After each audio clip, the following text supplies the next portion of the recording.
Hello, welcome to another episode of SA Politics Unspun. We're at Parliament today because this is the place where South Africa's laws are made. When we have general elections, the people we elect, the members of Parliament, come here and debate. They discuss which laws are going to be implemented, and they essentially have arguments about our future. But there's another very important role that they play.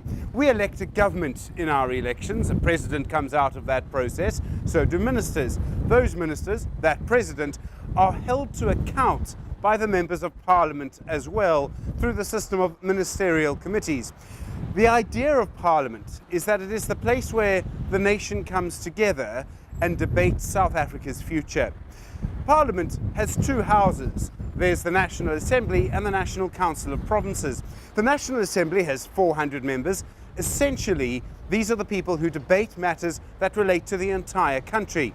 The National Council of Provinces is supposed to look after the interests of the provinces. But there are sometimes debates about which laws go to which part of Parliament. Many laws actually go to both.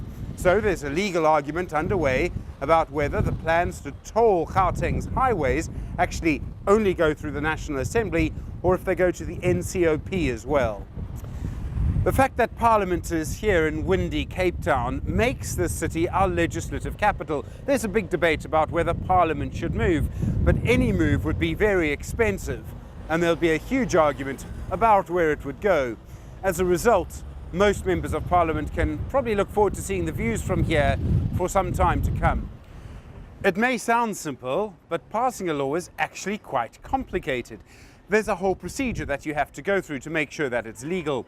So usually a policy document comes out of the ministry that wants to pass the law. It then goes to a parliamentary committee. So if it's a law about, say, the courts, the Justice Committee will sit down and discuss it. This committee will have members of the various parties on it. The committee will have lots of discussions and they'll hold a vote, they'll pass it. It then goes to the National Assembly where MPs will debate it and then pass it. Sometimes changes are made at that point. Sometimes they're made at a later stage. Then sometimes it will go to the National Council of Provinces. It has its own committee. It has its own members of Parliament who will hold a vote.